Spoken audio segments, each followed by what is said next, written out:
I think I always knew I wanted to be in business. I think I always knew I did. Some of the biggest entrepreneurs must possess the broadest faith because You have to. you see something in the future that others don't that's see, faith. and you have to have faith that That's it's going to faith. come off. In order to really affect our communities and affect change, Yeah. we have to have money. The church has to have money, and we have to be good stewards of that money. See, now you had each other, you're evicted. How do you go from there to being, successful people? Me, because I remember we went to the council, right? We needed somewhere to live. And I remember the way they looked at my husband like he was some sort of bum, like he didn't have any ambition. I said, we ain't never coming back because I know what you're built on.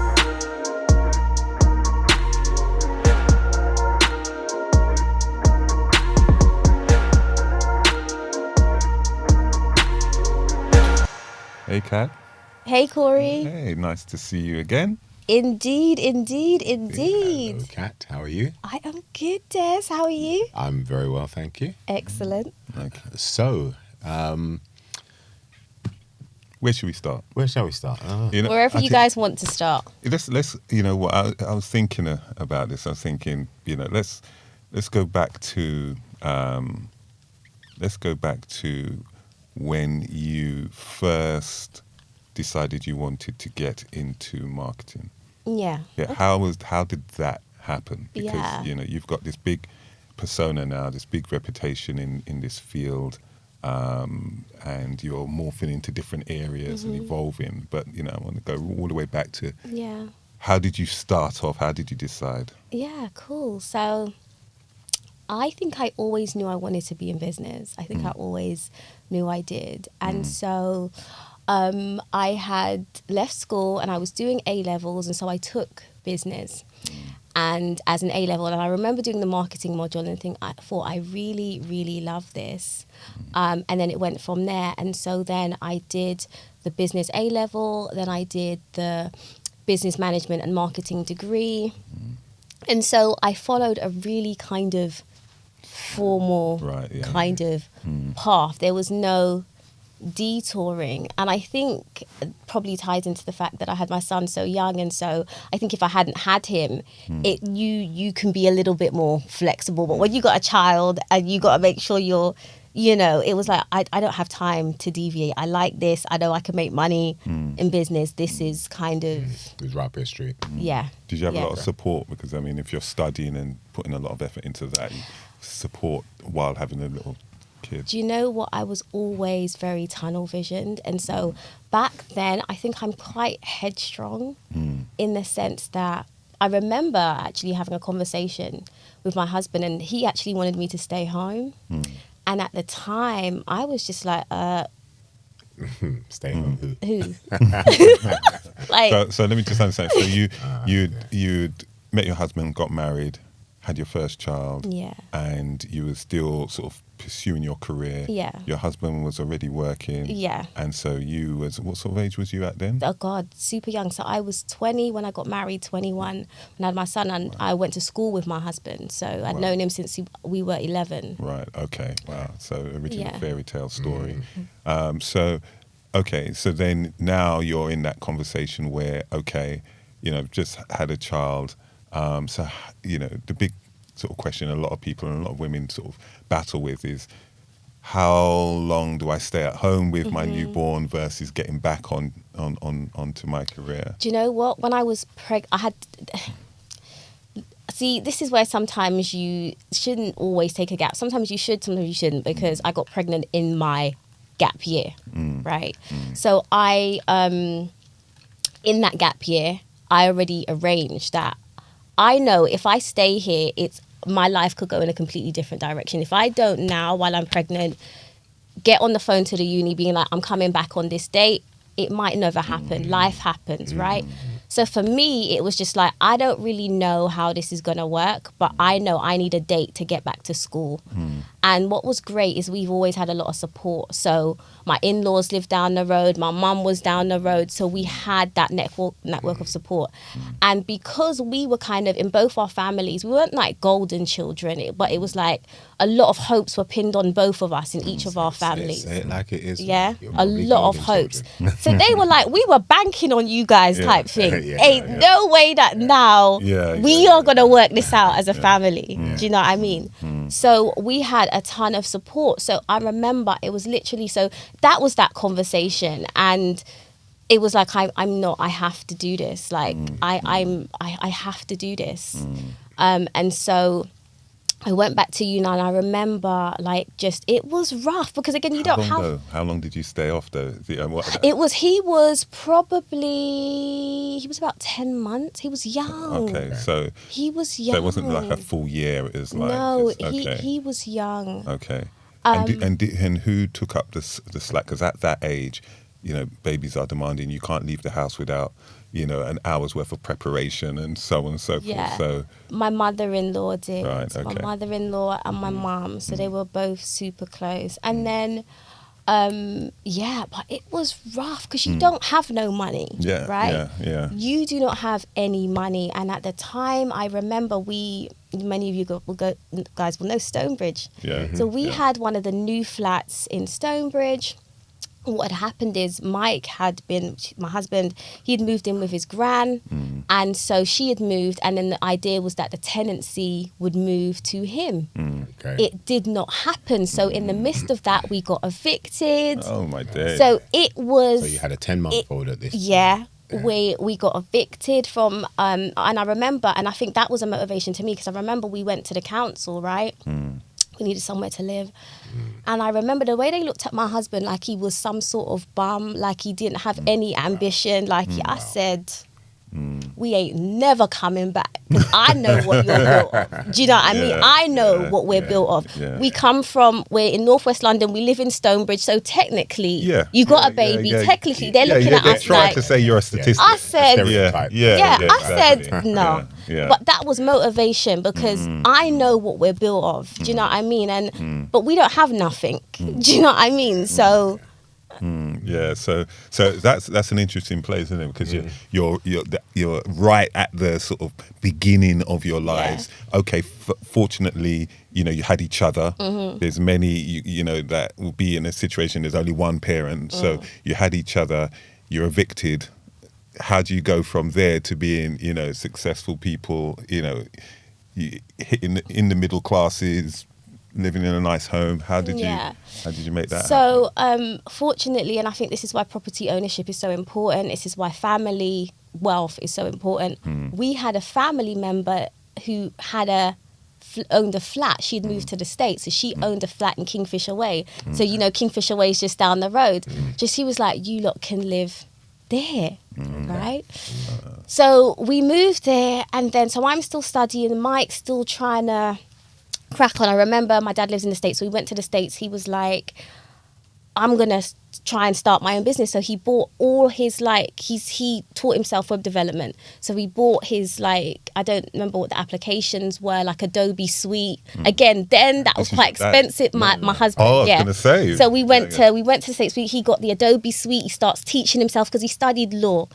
Realized that we can't both be in university, so he quit law so I could study, right? And I could crack on. That's a huge commitment. Right. So I could crack sacrifice, on. A huge sacrifice. Yeah. Because at that point I was like, I'm not, and it was selfish in hindsight. It was like, so it was kind of more like there was an ultimatum and you went backing down. Yeah. It was me or you. Who's it going to be? Well, it's not going to not be me. So Yeah, and remember... You might be putting words into it. No, but it was kind of that. It was really? I'm picking, that's what I'm picking It was kind of that, but, I'm kind of... I'd like to think I'm different to who I was then, but I was like, you know who you married, do you know what I mean? You don't want to be that girl. I needed to crack on. So he was studying law, and again, his family, first one at university, so that didn't go down well either, that you're quitting law. I forgot to tell you, the 2 weeks before... my son was born, his gran passed. Oh, I remember okay. he already left home to take after his gran, Right. to look after his gran. Then his gran passes, he's got a new baby, we don't have no money. Yeah. Do you know what I mean? Yeah. So, so that was that. Where are we in the story? What's the question? So now you asked me?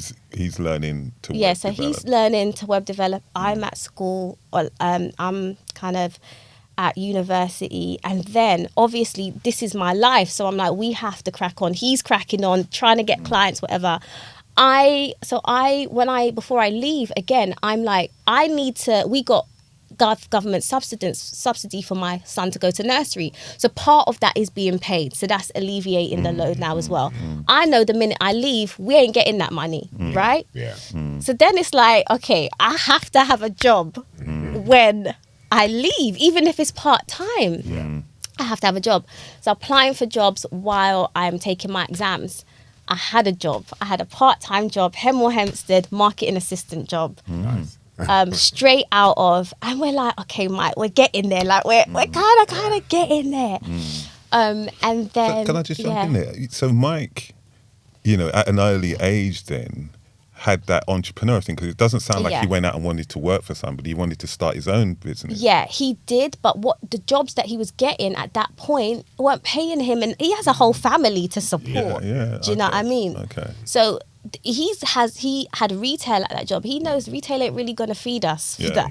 And he's fully like alpha in the sense that my family, he wants to be a provider. I'm gonna provide for my family. So whatever I'm doing, that's cool. You can do that, but I still need to know the bills have to be paid, right? So we're there. I get the first job. It feels like we're kind of moving. He's getting like a few clients and stuff. And then I worked my way up the ladder. He had his business. Fast forward to, again, there's still that selfish in me. Like, I'm at this point in 2015, I'm making good money now. I'm head of marketing. And then I say to him, I want to leave and start my own business. So he's like, here we go again. Right? That. Yeah. Then I want to leave my own business. And I look back at it and I think, what wow. What did he actually say? What did he say at that point? He was like, and do what type thing? Like, you're at the pinnacle of your career. Then he said, why don't you contract? Do you know what I mean? I got a good contract. It was soul destroying. I'm like, Mike, I can't do the contract. Good money, I can't do the contract. I need to leave. You say soul destroying. What is soul destroying? Oh, yeah. So normally, if you're in a job and your contract you don't like it, loads of contracts. The job was great. My corporate career was great. But then when I left, I thought, let me just get a contract because I can still kind of do my own thing, but it will better money. It was soul destroying in the sense that I think sometimes when people pay you a certain amount of money, they resent paying you that money. So they would bring me into meetings and they would scapegoat me. They would treat me like crap. They sacked my boss. Now I know it was racism. Then I was just like, maybe I'm just not good enough. And maybe there was part of that. I'm not saying that there wasn't. But it was, and I remember I would, in my lunch break, I'm quite resilient, but I would be like literally crying in my lunch break, going home with migraines. Like, that's stress. It's the stress. I've seen that. I mean, I've seen my wife in situations like that, and I've seen what it's done to her. Yeah. I'm looking at her and saying, that's it. Yeah, it's funny, that's it. Funny though, you it. normally get that when you maybe work as an employee as opposed to a contractor, which means you run your own limited company. And I always found when I was contracting that I didn't really care. They were paying me top dollar. Yeah. So whatever they'd ask me to do, fine. Yeah. I'd be doing it. Yeah. Because always in the background I had my own plan. Yeah. You know? Absolutely. But other than that, being a contractor meant you didn't actually have to get involved in the politics. Yes, that is true. But thinking back, it was like a full-time contract. So I actually Right. was an employee, but for a Right, fixed-term contract. Okay, so you'd have come under IR35 at the time. Yeah. Okay, so Yeah. that's different. You're almost an employee, so Yeah. you're dragged into the You're vortex, dragged into the, and Yeah. it was, soul destroying. And I just went home, I said, I can't actually, my confidence was in the pit. Like, it was just like. How long had you been working then? I mean, because I'm thinking you've worked your way up, so confidence should be it was high. good. But then I left to start my own thing, and then it didn't really pan out. So I thought, let me just take a contract to kind of, Okay. and that so did was the pan out, the thing, like your own thing not panning out, knock the confidence at that stage? Because I mean, ultimately, we are trying to. I mean, this is the business of church, so we're trying to look at, from a business perspective, what does it take? Yeah. And so, are you saying that first sort of entrepreneurial knocked your confidence to that? Because you go into that environment, if someone's being an idiot, it's not your fault. Yeah. It's them being an Yeah. idiot. So Yeah. how does that affect you? You know what? The self-employment hadn't fully started then, because I left in 2015, September, thinking I'm going to do my own thing. This contract comes up like in December. Right. So I hadn't really gotten in. And at that point, it's kind of cold feet a little bit. Like, I'm out here, I was about to jump out, but this is good money. And again, I cannot go to Mike. It was 90K a year at the time. I cannot go to this man again and say, they're offering me 90K. Yeah. But I'm going to... But I'm going to think Something comes to mind. So at this point, 2015, I mean, marketing, I guess, is quite mature at that point. Yeah. I mean, it's a lot more mature now. All right. What was your in respect of the confidence that maybe you felt you maybe lacked? What was it that you felt you didn't have at that point? At that point, I don't know if it was a lack of confidence in my ability. At the time, it was more me managing the politics of life. Do you know what I mean? Because I'm ready to go out there, but like I said to you, this contract comes up. It's already touch and go. Like, you already left the job. Like, now it was me trying to navigate that at that time. But then when the contract was terrible, I was like, I knew in my heart it was time for me to leave. I really, really, really am never going back to corporate. I will deal with whatever dynamics are happening in my house. We've experienced that whole corporate. You know what I mean? But you know what? This leads on quite nicely. I mean, Yeah. one of the things I want to touch on before we go into really the business of church, I want to touch on your faith, because I'm sure your faith had a huge part to play Massive. with Massive. with everything that you would have been Yeah. trying to deal with at that time. Yeah, massive. So everything from my whole family dynamic, the fact that I even got married at 20, right? The fact that we're even there is faith, right? The fact that I even wanted to start a business was faith, because I remember even when I started my corporate job, I always knew I would own my own business. In fact, I had a business plan. So my goal was always that 10 years and I'm going to jump out. But I feel like that was God always telling me there's a call on your life for entrepreneurship. There's a call on your life for business, right? So there's always been that. Some people think that they're going to be pastors. Some people think that they're going to be... I always knew that I was called to the marketplace. And so really my whole life has been governed by that. And so for me, marketing is just evangelism in the marketplace. It's just evangelism in a different context. Yeah. Another thing that drove me is that I've always wanted to finance the gospel. I always want to finance social good. You need money to make stuff happen. You can't... So my whole faith, my whole journey in life has been parallel to my journey with God. I got saved at 16. I don't come from a family that know God. And I remember I could never get my head around the fact that you're just born, you get married, you work, and then you die. Like, it never made... I've always been a bit of a thinker. It never made sense to me.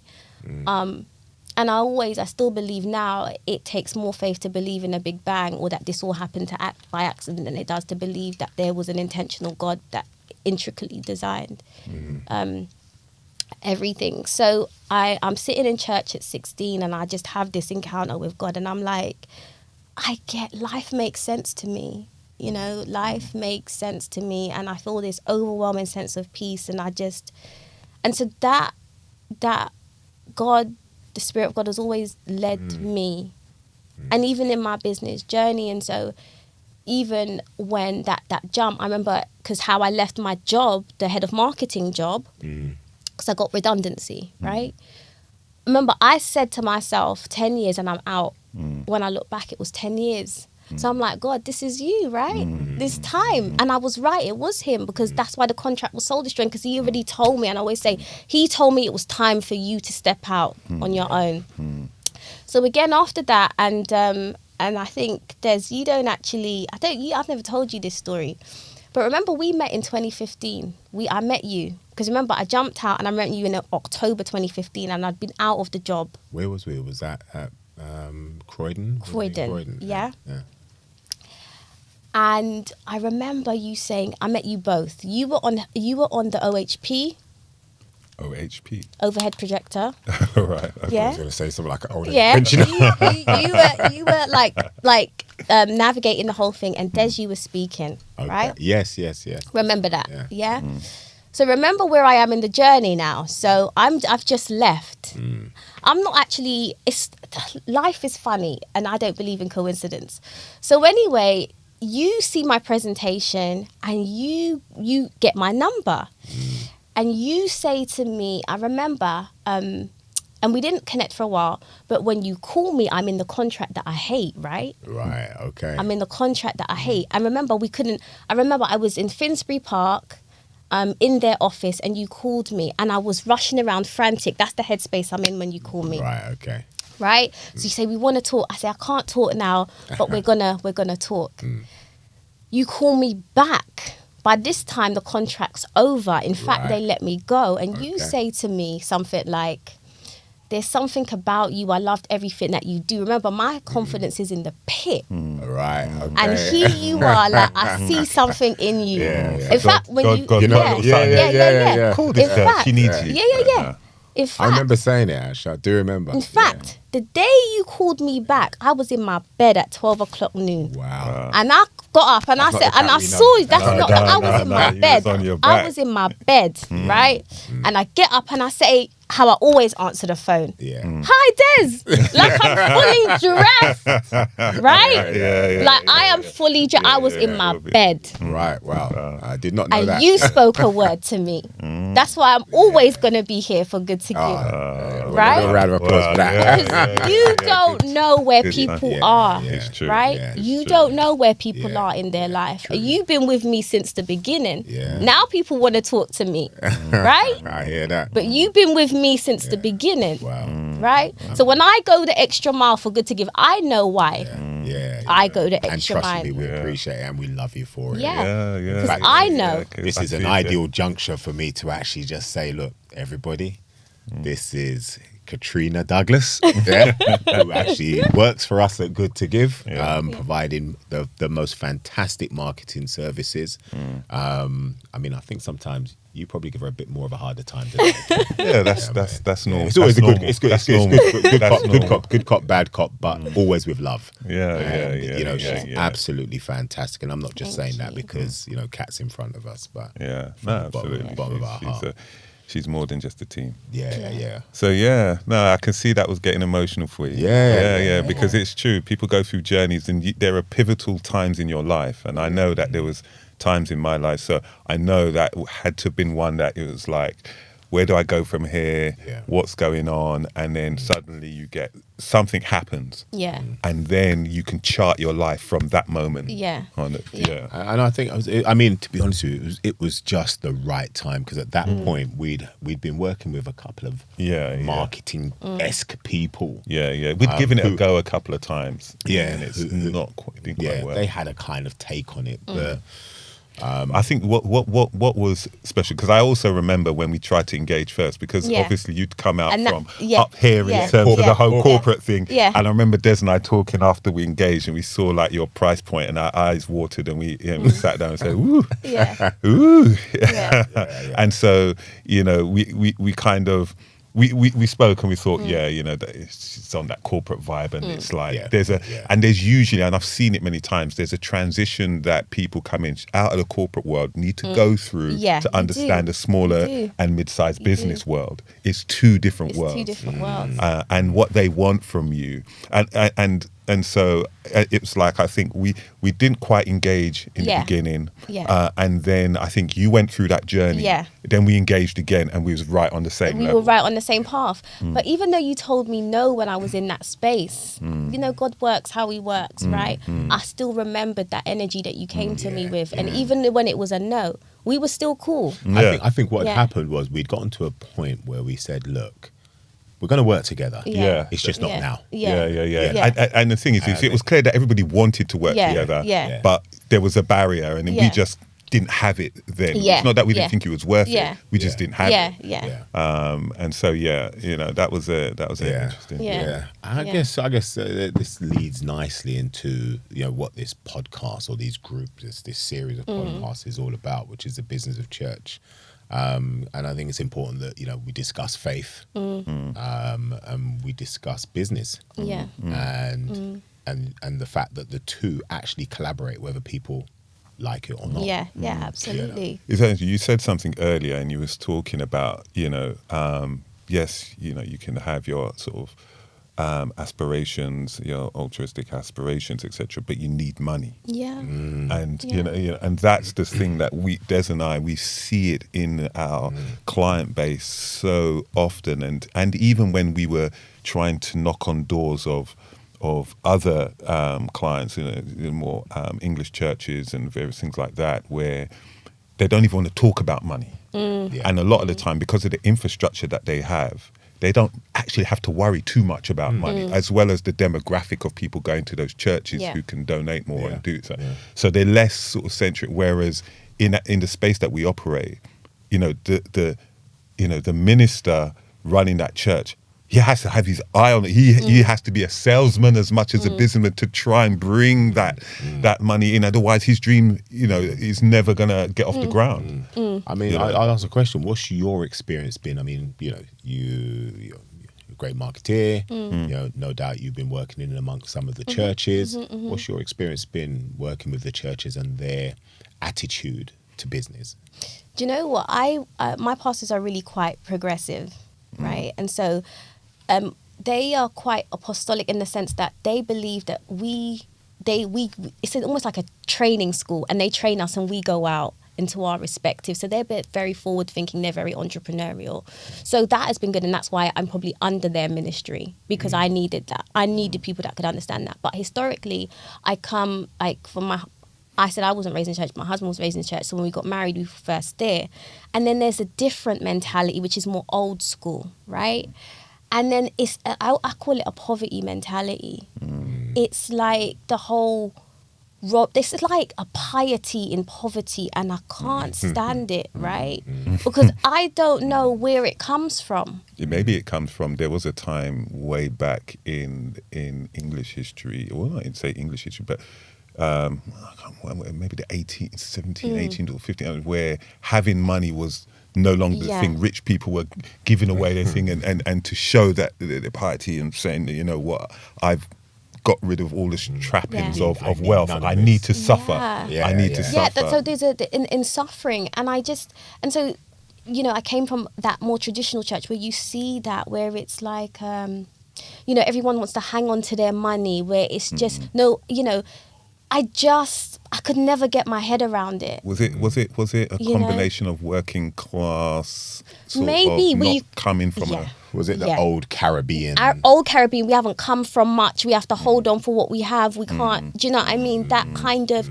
So that, and I think it was more cultural than, you know, coming from having nothing, and always having to, just not having enough, and bringing that into the church rather than the Bible actually promoting that, because it doesn't. You know, people.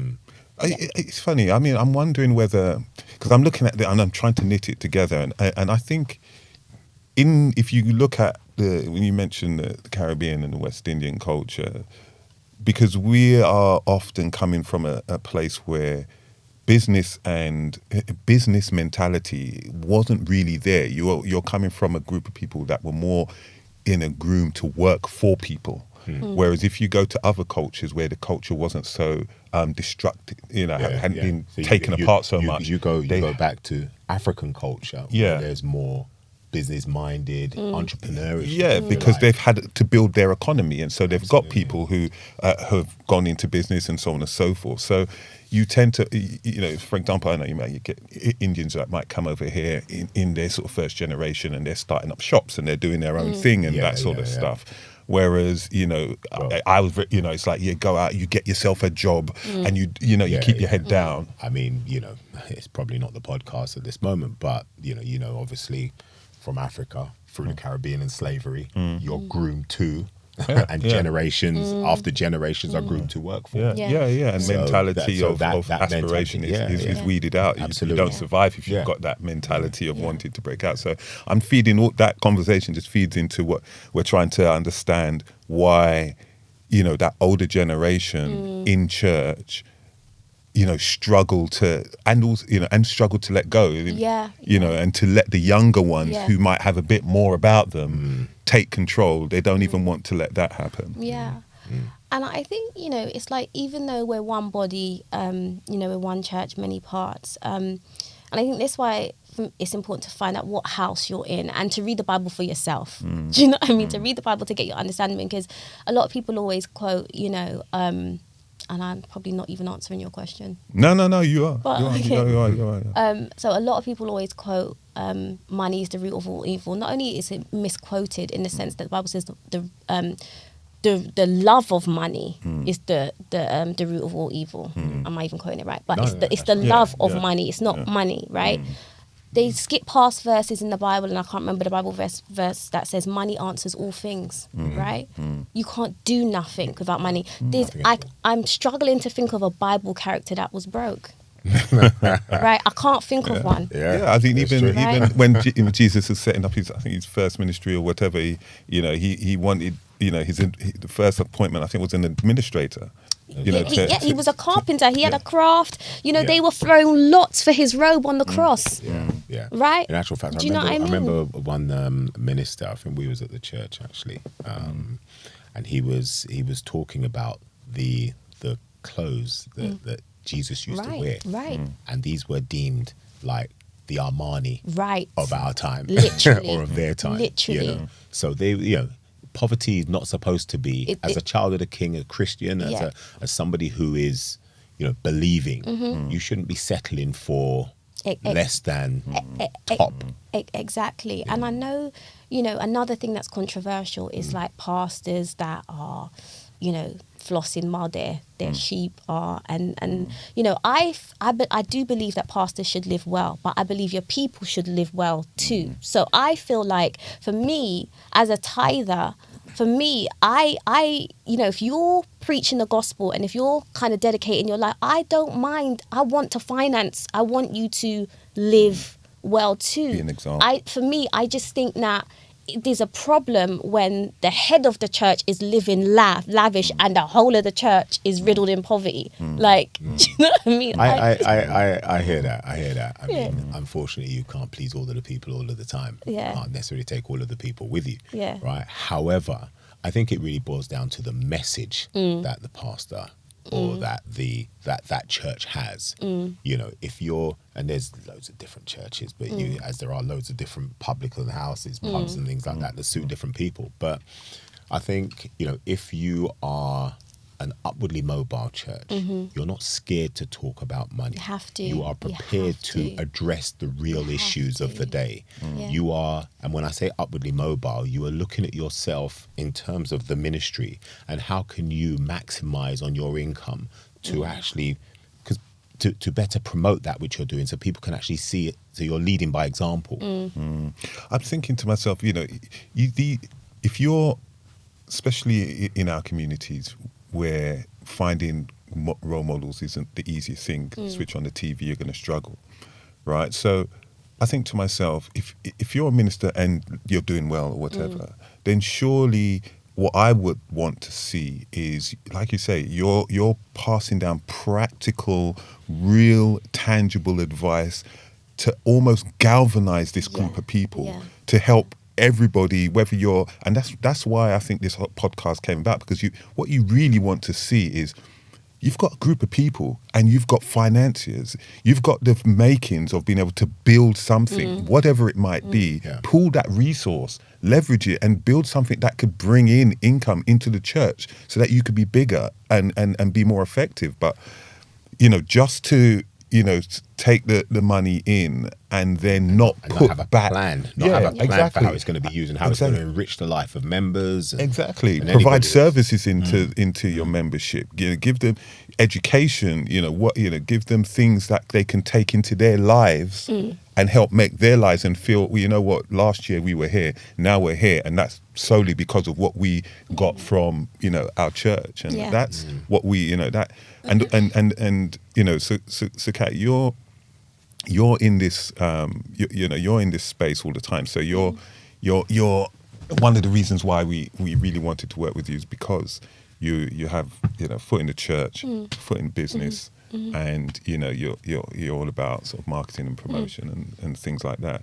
So when you're speaking with a pastor or minister who is of that old mindset, how do you go about trying to get them to see the light, really? I think I've really been in a one-to-one situation with leaders other than my own, where I'm trying to get them to see. Actually, there was a couple of occasions. Another project I had was one called Same Vine, which was marketing for churches. And in the end, to be honest, Cory, when it was kind of one-to-one, I realized that when they don't want to hear, they don't want to hear. And so, I stopped trying to pull people that don't want to be pulled. But what I realized is I've always tried to work on wider change, on a wider message. So I've always done public speaking, and been in the spaces where people did want to hear and try and bring those people in to those spaces. So affect wider change. And I'll give you a couple of examples. Premier Christian Radio, they realised that this is a problem in the church and these are skill sets that the church kind of needs. So they began to do a conference. So I got involved with that conference. I would do speaking events. In my church, like I said, my church is quite progressive. But again, a lot of times, so it's two things. Sometimes they don't think it's necessary, but other times they just don't know how, right? And that's why the Bible says that we're one body but many members, because everyone has their different kind of flair. So in my church, they're quite open. So they'll say, Kat, okay, what strategy do you think we should use for this? What marketing should we use for that? And so when there's an open door, because there are a rising number of churches and church leaders that are open to this, I bring my supply, because we're one body, right? So my supply is not just for organizations outside, it's for the house of God as well. So I always want to be part of the solution. So if you're open, I'll come in and I'll help you and I'll support you. I'm also a trustee of an organization that has a similar vein, like bringing these skills into the church, into the house. Because sometimes, like you see, Des, and both of you, when you speak to people, sometimes you get those that aren't willing, but sometimes they just don't know. Or they're afraid of, because they don't know, they're afraid of the changes. What is this going to mean for my members? Exactly. So I was just going to say, I mean, is it also a sort of a mindset and a understanding of how to get value? Because even for small businesses have to go on that journey. Yeah. We had to go on that journey where you actually, you actually feel comfortable paying money, investing in sort of marketing and things like that, because you don't get it back immediately. Yeah. Well, I can tell you, it's funny. Remember Don, my brother? He said, I don't know if he was probably exaggerating at the time, but it probably come to fruition. You need to spend at least 20% of your profits on marketing. I remember him saying that, and I remember looking, thinking, that's a significant amount. Exactly. So there's certainly a journey. But you've got to be open to the journey. And this is where I find a lot of church leaders are not. In fact, I coined a phrase. I can't remember where I heard it, but it's so true. Sometimes we're so heavenly minded that we're absolutely no earthly good, right? And all our desires are, and I appreciate as Christians, I appreciate, go out there, preach the gospel, get people into the kingdom of heaven. But by the same token, we still here.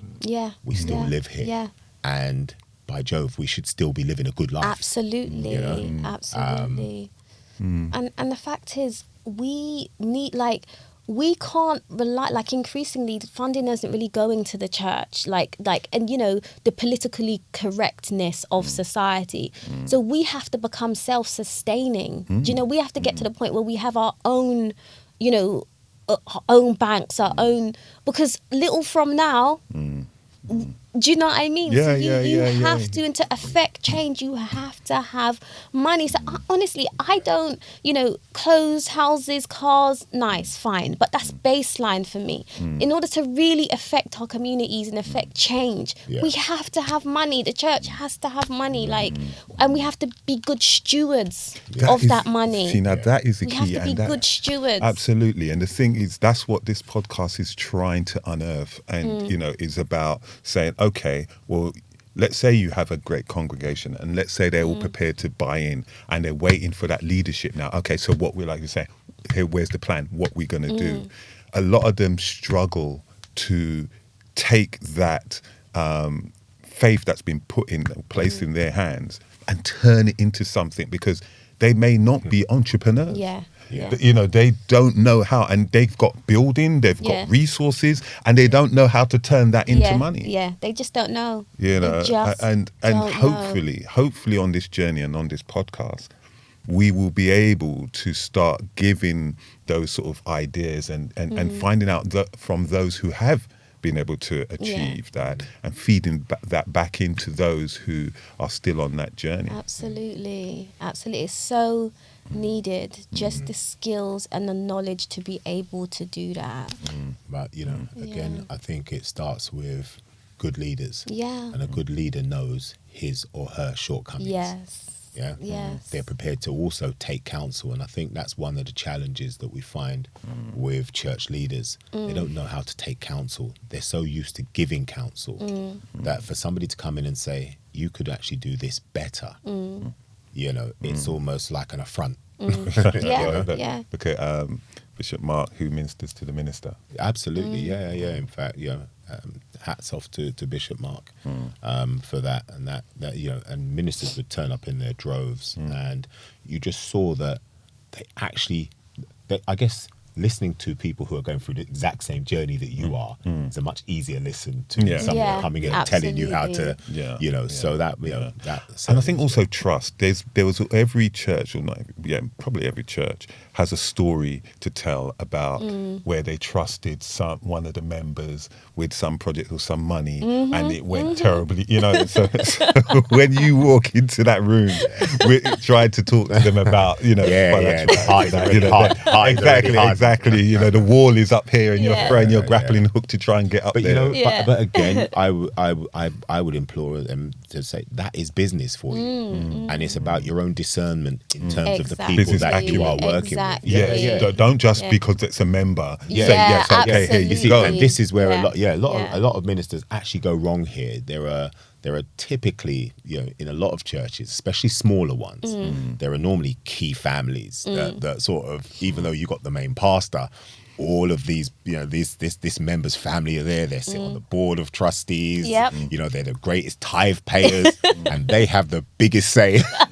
And whether the pastor wants to recognize it or not, the reality is it's there. And this is the thing: it's something you got to just face those things head on. Have to. And but you know, your leadership, your church stroke business acumen is really important. It's really important. And being humble enough, like you said, to know that I don't really have that as a leader. You know, I don't really have it. Exactly. So let me align myself. Let me bring. I mean, they are often happy to bring people in to come and talk. Right. But what you tend to find, and we've seen this many times, you go and you talk a message, and there's lots of and then when you try to follow up the day after and saying everything goes cold, and it's almost like they just wanted to have somebody to talk for the day, but not really follow through. Yeah, the follow through has got to be strong. Absolutely. Got to get better. And we've often said to our team, look, you know, it can be frustrating sometimes in the space that we're in, because, you know, people are often tardy. They're not you've been outside many a building and the pastor's called you up at the time when Please, he's man. supposed to 5 minutes after you're 10 minutes after you're supposed to be in the Yeah. meeting, telling you that he's 10 miles away and you can't make I've it. driven 50 miles in a particular Wow. direction. We I'm have to 5 do minutes round the better. corner. It's not okay. Yeah, sorry, I can't. Yeah, we have to In do fact, better. I've rung him to say, how do I get to you? I'm 5 minutes in. Yeah, sorry, I can't make it. Wow. A member called me and I have to run round there now. Yeah. So Yeah. so it is a difficult industry to be in.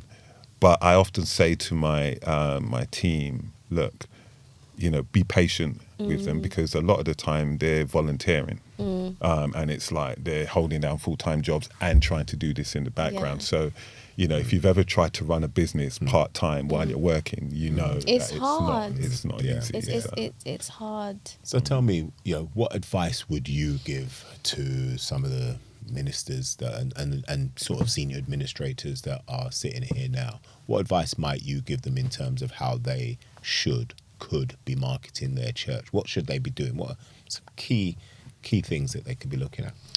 I think it's a couple of things. I think one is just acknowledgement that there is God is raising up people in business, and that business can be as much ministry as being a pastor, being a leader. I think that it's also acknowledging that you don't have to be all things, because I think the pastor often takes on that weight of having to do, it's his church, so he has to do everything. Lean on the capability and talents in the church. Also, I would say that it's something that churches need to think about, business administration and marketing. Sometimes when we say that, I'm reluctant to use the word marketing in the church because it has such negative connotations. But it's, like I said, it's a form of evangelism, right? It's about connecting. Marketing is just being known, liked and trusted enough for people to engage with you. And isn't that what the church wants to do? Absolutely. Right? Yeah. To be known, liked and trusted enough. So it's about, not only the way you run your business, but developing having those skills run your church, having those skills in-house, because whether you like it or not, and we've said this before, if you're managing money, you have a responsibility to be able to steward it well. So getting those skills, and if you don't have those skills in-house, coming to someone like Good to Give, acknowledging and raising up that skill set in your house. So if you have those professionals, accountants, developing them, cultivating those skills, and also just seeing it as, marketing and getting the message out. It's literally that, spreading the gospel, evangelism, In fact, community you're right. outreach. Early doors marketing. Right. House Right. to house. Right. Essentially is, and whether you may not like the word, but essentially that's, and all gifts are necessary, all gifts are needed. And as a body, if we are gonna affect the change that we want to affect as the church, we have to have the resource and we have to manage the resource well, key. because ain't no one coming to save us. Right? It's the mentality of being able to, you mentioned, bringing in professional resources and stuff like that. That's often a challenge is if you're dealing with a group of people who may or may not, their experience in paying for professional services. We've all, anytime you first started your first experience with dealing with a lawyer and you see that first bill, think to yourself, wow, you only did a few things. You wrote one letter and I'm £2,000 down. Exactly, right. Yeah. When you're not used to paying for professional services or seeing the benefits and so on, it makes it very difficult. I think that's what often messes up the thinking behind taking that next step to be more entrepreneurial, is because they can't get over that lack of appreciation for sort of professional services, and that may also be because maybe at the type of churches that maybe we're engaging with, some of the people that are in the senior positions may not necessarily be professionals themselves, or in those types of profession where you pay for people's time. So I just think all of those little things all combine to create this atmosphere of and like you guys have both said in your journeys, getting out of that corporate world. There may be people that have come out of that corporate world, and when we come to them with this corporate mentality, it reminds them of the environment they wanted to get out of. Exactly. I know when we came out of the corporate world and moved into this world, sitting down in a meeting, eating stew chicken, rice and peas while you're having a meeting was just like, it was wow. I remember it was glorious. Yeah, exactly. It's like, this is just different. It's different. It's different, and it was lovely. It felt natural and comfortable. So there is something to be said about that. Yeah. I mean, the fact that the lion's share, pretty much all faith-based organizations, churches, so on, are charities, meaning that you have trustees and more than one person that is answerable. I guess the difference with the corporate space is they understand budgets. Typically there's one person or an agenda that's already been set by the board. This is what we want to achieve, so they know what their spends are going to be. There are certain principles that the world uses that the church could certainly benefit from. And I remember one pastor saying to me before, and actually showing me the scriptures, don't remember where they are now, but those principles that the world uses, if you like, were church principles. They were church principles. Are church principles. Yeah. And as such, the fact that if you don't use, you lose, that in essence is where we are. Exactly. And so the thing is, the thing about biblical... Out those scriptures. I've actually got a book called... that is about biblical principles for the Bible. And when I read a lot of these things, that's why, again, I say it's important to read your Bible for yourself. You see that these principles are literally in the Bible. But the thing about biblical principles, whether you're a Christian or not, God's principles still work. Yes. Do you know what I mean? Absolutely. And sometimes the world uses our principles better than we do. Right? Of course. And so if you look at like really successful ministries like TD Jakes, right? Yeah. Global ministry, longevity. Yes. The man has strategy meetings. Yeah. He has a number of businesses on the side that he's in movies, he's in, do you know what I mean? So he actually has a strategy meeting for his church. Sorry to cut you there, just saying, do you think faith actually is a problem in some respects? What do you mean? In what sense? I'll tell you. This idea that you believe by faith and leave it all up to I God. see. Absolving yourself from actually having to do anything. Yeah. I see. Shall I tell you what? And go on. it's saying it does bring a scripture now. This scripture I do remember. Yeah. Right. Yeah. But this idea that this is the belief. Yep, I believe in God. God's got this covered. Yeah, I leave it God up to Him, provide. and you just turn your back and you carry God on will walking in provide. that direction. Yeah. I've heard that many Faith times. isn't the issue. Faith works. It's the application, and it's the fact that we remember faith, but we forget scriptures like faith without works is dead. We remember scriptures like we are co-laborers with God. Yeah, right. That's right. We are co-laborers. He's done his bit. Right. So, and I even see this even in my business. Like I remember distinct times where God has given me what I felt was an instruction, the latest one to pivot into kind of aviation and aerospace. I will get that unction in my spirit in prayer. But do you think if I sit at home twiddling my thumbs talking about God said, anything is going to happen? Yeah, right? that's right. He expects me to use the brain, the intellect Yeah, that he has given me, Absolutely. right? Yeah. Alongside that to kind of make it, and it takes both. And I think sometimes we use faith. And we think God, and we think that God is saying, okay, you don't need to use anything else. You don't need to pay. You don't need to. And it's I'm digressing a bit, but it's like healing, right? Sometimes you don't go to the doctor, right? Exactly.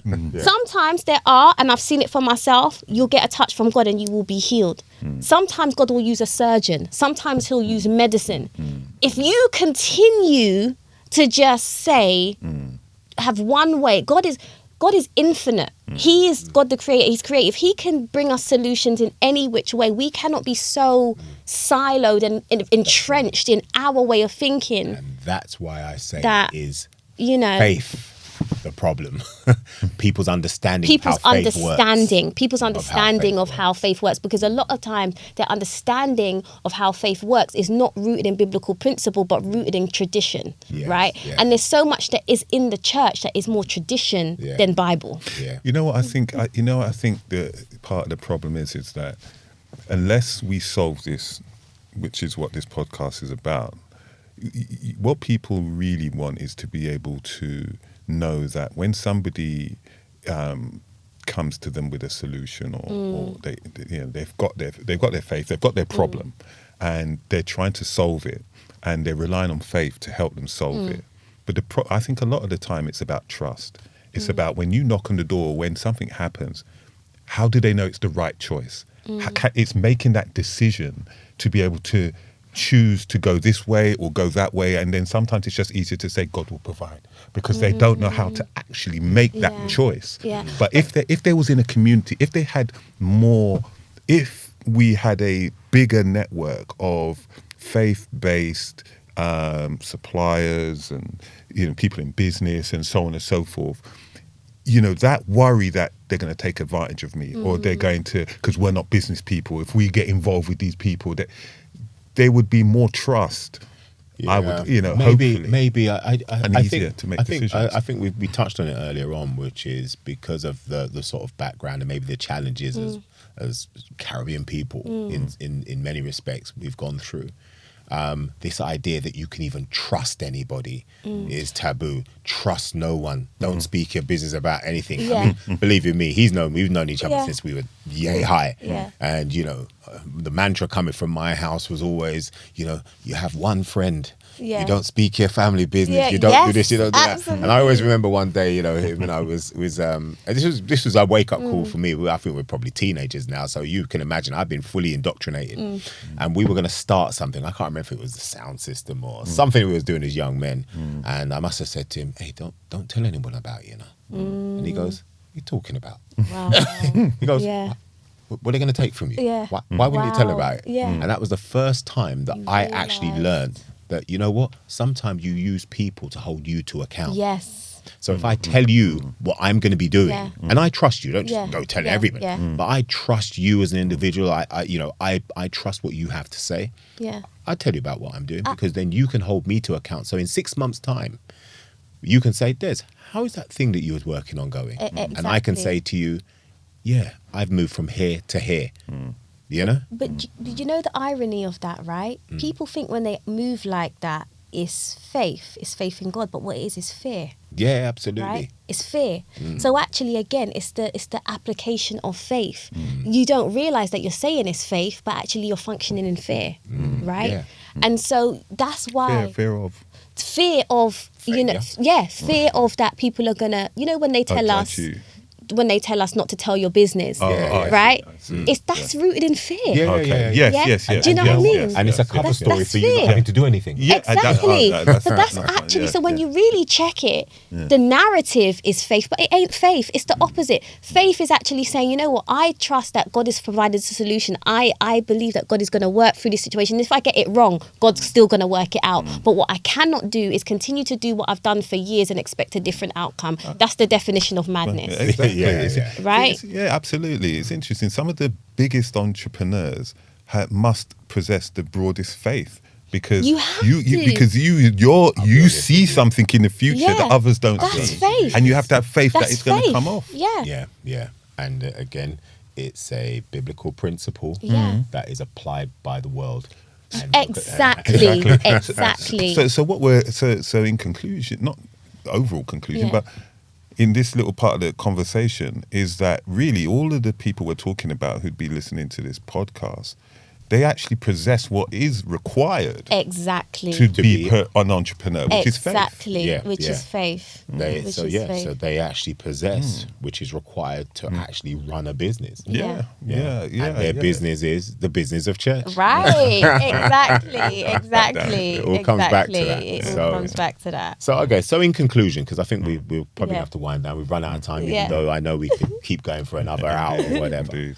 But I guess in conclusion, how do we conclude this section by way of, really what we've been speaking about, and what All right. message are we kind of giving to. All right. Well, then I think maybe each one of us can maybe just Yeah. summarize it from their perspective. I think for me, it's been a good conversation about just making, looking at the different pieces of the jigsaw and trying to understand where and the things that we need to do. I think ultimately our goal for this podcast is about extracting knowledge and understanding and principles and examples and solutions to help anybody listening to this podcast to make that transition and to start thinking about their church as a business, but not feeling guilty about doing that and not feeling like you're betraying your faith by doing that,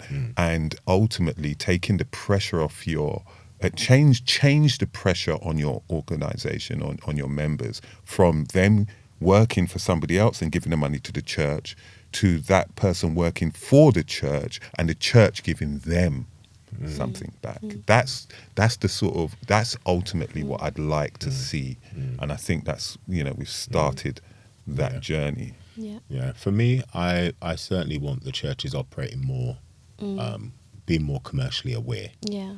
Right? There's no reason that you have to, dare I say, to use more scripture, hide your light under a bushel. Yeah. You know what I mean? And I think your point is right. Actually working for the community, in the community, letting the community benefit. So if there is potential opportunities within church where people can actually be paid a wage, by all means, using your entrepreneurial, and we've established the fact that the entrepreneurial spirit is there. Otherwise, you kind of wouldn't have started it all in the first instance. But actually really grabbing it by the scruff of the neck and really making it work. That for me is really important. And not being fearful of making decisions. That doesn't mean that they're always going to be right. But I that old adage of if you don't plan to succeed, you invariably plan to fail. Without putting stuff down on paper. We come across so many churches that don't know how to budget. Typically, God will provide because we just do the same programs that we did last year, and we have no idea of real cash flow. We just happen to have some money in the bank that we'll just use today, and hopefully it'll get replenished by a program we're going to do tomorrow. You shouldn't be living like that. You shouldn't be working like that, because to all intents and purposes, you are a business with income and outgoings. So I'm hoping that the podcasts and people like you, Kat, that we bring to the fore, and we are able to have these conversations, that there's something that they can learn from it. And if nothing else, understanding that just by way of them actually having started their church through faith, they already have what it takes to be an entrepreneur, a business of church. Kat, I'll let you finish. Absolutely. So I think that I want churches to know that we're not taking away from the spiritual side, first and foremost, that God is fundamentally the head of church. All those spiritual principles govern, right, in terms of prayer, fasting, Bible study. Those things are staple. We're not taking away from that. But in order for us to really thrive and have the impact in the world that God has called us to make, we also have to acknowledge that there's a call on the church for business. There's a call, going into the church and multiplying includes business. And so it's something that they shouldn't be afraid of embracing. I believe God is in it. God is leading us in this direction. As someone that knows that the call of my life is for business, is to help the church in this area, to kind of finance the church. It's all part of the same mission, to go out into the world and spread the gospel, and God is our CEO fundamentally, but that doesn't mean that we shouldn't cultivate and develop these skills. And it's time for us to really acquire and steward real wealth. But in order to do that, we have to develop the skills. We have to invest in the right services, in the right training to be able to do that, because God is doing a new thing. God is doing a great thing. And these are really, really important things that we need to have. So thank you so much. I feel like I've been ministered to. It's great. I receive it. No, Kat, it's been a pleasure. Always. And Always. every time we sit Always. down, it's always enlightening. Always. It's always fun. It's always great. Always. So Thank you. thank you. Yeah, Thank thank you you. very And much, we Kat. appreciate it. Thank you. Okay, so we've come to an end of another Business of Church podcast. Hope you enjoyed it. Hope you tune into the next one. Always remember that we're available on all of our social media handles. So you'll see a list of those at the bottom of this video. And we'd really like to see you at our next podcast. So stay tuned.